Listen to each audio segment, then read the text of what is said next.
je sais qu'il commence à être un peu tard là, pour vous parler de ça, mais je vais quand même faire la vidéo parce que je trouve ça super important à faire. En fait, c'est le « Je commence en maquillage, j'ai 70$, qu'est-ce que je m'achète? » Donc, en fait, la façon que moi je l'ai vu, c'est d'aller avec vraiment des trucs de base.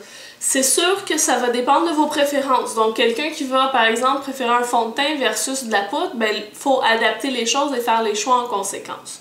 Donc, commençons par ça. Premièrement, dans toute bonne trousse, on doit avoir, et ça je le mets à part du maquillage, je le vois vraiment comme précédant le maquillage, il faut avoir un bon nettoyant et un bon hydratant. Donc ça, allez avec les choses qui vous sont conseillées selon votre type de peau puis tout ça. Donc on s'embarque pas là-dedans, on va vraiment vers le maquillage en tant que tel.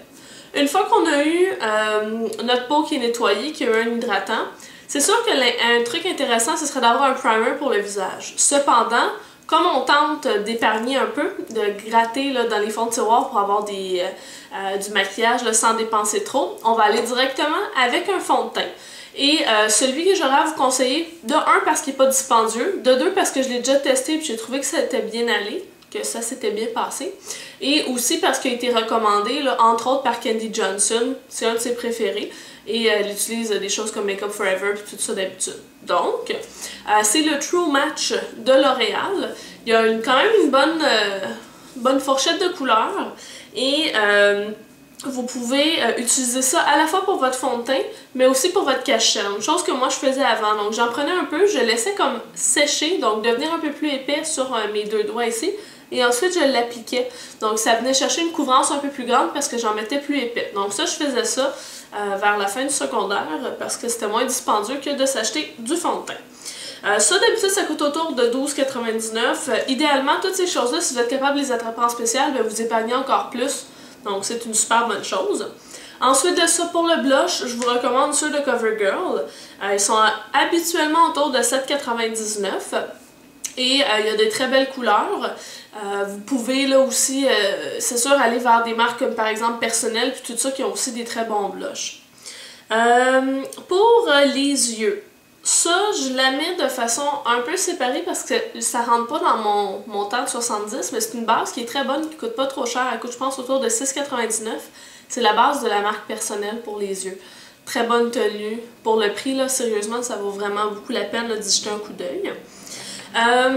Pour ce qui est des fards à paupières, en tant que tel, je vous recommande d'aller soit vers Wet n Wild ou les couleurs Hip de L'Oréal, que je trouve très pigmentées, très jolies. Il y en a là, toute une gamme. Sauf que si vous voulez épargner le plus, l'option à aller, c'est vers CoverGirl. Les trios et les quatuors sont souvent autour de 8,99 $. Et ça permet là, justement d'aller chercher une quantité plus grande de couleurs là, pour un prix moindre. Parce que c'est sûr que vous pouvez trouver des très bons produits aussi dans Annabelle, qui est une compagnie là, au Canada. Et idéalement, essayez que dans une des palettes, vous ayez une couleur pâle, assez irisée, qui va vous servir de highlight dans le luminaire. Donc autant pour le coin interne que le dessous de sourcil, vous pourrez aussi l'utiliser pour faire de l'enlumineur de visage, donc au-dessus des pommettes, sur le nez ici, juste ici. Donc vous allez pouvoir utiliser cette ombre à paupières-là de plusieurs façons. Ça vaut même la peine d'en acheter une séparée pour être capable de faire tout ça si vous n'en trouvez pas dans les palettes que vous souhaitez avoir. C'est sûr que je vous recommande au début d'aller avec des couleurs neutres parce que ça peut se porter en tout temps puis vous n'aurez pas de problème. Mais c'est sûr que si vous voulez l'expérimenter, ben allez-y avec des trucs là, pas mal plus olé dans les couleurs. Donc il y aurait ça. Ensuite, donc c'est ça, privilégiez là, les palettes au lieu des fards individuels. Pour les yeux, eyeliner, je vous recommande mon ami de toujours, le eyeliner de chez Maybelline, qui est hydrofuge, qui va super bien. Il y a une pointe, là, le mien commence à être sec un peu, là, mais il y a une pointe assez ferme pour appliquer. Il va très très bien, il coûte 8,99 $. Je vous le recommande, même si vous êtes habitué à un truc qui coûte super cher, moi je l'aime beaucoup. Aussi, au niveau mascara, c'est sûr que l'idéal c'est d'avoir une base, puis après ça de mettre un mascara pour justement protéger les cils, augmenter au niveau volume, là, allongeant, puis tout ça. C'est pourquoi moi j'aime beaucoup les formules là, en deux extrémités de chez Maybelline. Donc on a l'étape 1 et l'étape 2. L'étape 1 étant la base qui est blanche Et évidemment, là, vous avez déjà vu une brosse de mascara, l'autre qui est noire.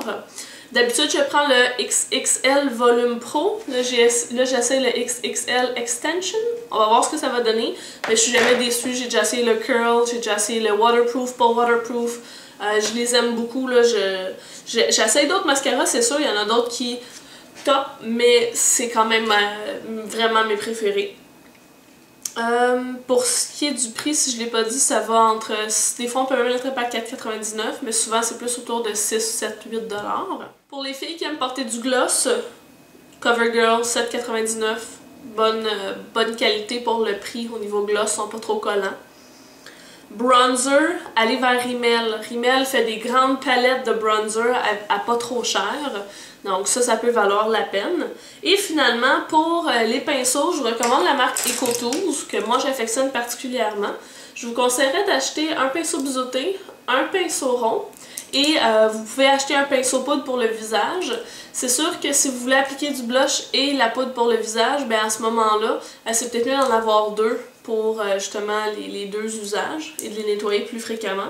Mais c'est sûr qu'au fur et à mesure d'augmenter votre quantité de pinceaux va vous permettre de les nettoyer de façon rotative et donc que ce soit plus hygiénique. Et en même temps, c'est que si un jour vous faites un maquillage mauve, ben le lendemain, ça va mal si vous voulez vous en faire un verre parce que vos pinceaux ont du mauve dedans. Ça aide pas. Donc si je récapitulation. Un fond de teint True Match de L'Oréal, un blush de la marque CoverGirl. Je m'excuse, je me suis pris des petites notes ici, donc je vous lis ça, c'est comme un oyé. Donc un fond de teint True Match de L'Oréal, un blush de chez CoverGirl, un eyeliner de Maybelline, un mascara XL Volume ou Curl ou Extension comme vous voulez. Il y a aussi le Voluminous de L'Oréal qui peut être super intéressant. Les pinceaux, EcoTools, une marque que j'affectionne. Les ombres à paupières, allez vers des palettes au lieu des fards individuels. C'est sûr que des pigments aussi, ça peut être intéressant. C'est une couleur, mais au moins vous en avez pour très très longtemps. Gloss CoverGirl, bronzer, chez Rimmel. C'est pas mal tout. Je sais qu'au niveau mascara, il y en a qui aiment beaucoup le Lash Blast. Moi, personnellement, je ne l'aime pas du tout. Mais ça dépend vraiment des goûts. Là. Moi, les brosses avec des petits picots de plastique, ça marche pas avec mes cils à moi. Là. Ça me fait juste... En tout cas, c'est pas super beau. Bref, au total, j'ai pas fait le calcul précis, mais le but c'était de trouver les trucs les moins chers possibles, mais qui avaient quand même une bonne qualité. Je pense que je les ai dû pas mal tout le long les prix, mais au pire, regardez tout le temps votre circulaire et essayez justement d'aller chercher des petits éléments, un à la fois pour avoir le plus de rabais possible. Puis il n'y a rien qui vous empêche justement d'y aller peu à peu. Je sais que c'est le fun de pouvoir reproduire les looks qu'on voit là, dans les tutoriels puis tout ça, mais d'un autre côté, il faut utiliser ce qu'on a déjà à la maison et work it. J'aurais aimé ça vous les montrer là en main propre, mais ce que je vais faire, c'est que je vais vous mettre le lien vers chacun des produits en bas. Comme ça, vous allez pouvoir avoir une idée de quoi ça a l'air et aussi des couleurs qui sont disponibles. Donc voilà, ça va vous donner une bonne idée. Petite recherche à faire de mon côté. Regardons ça dans la prochaine vidéo, puis je vous aime beaucoup. Bye bye.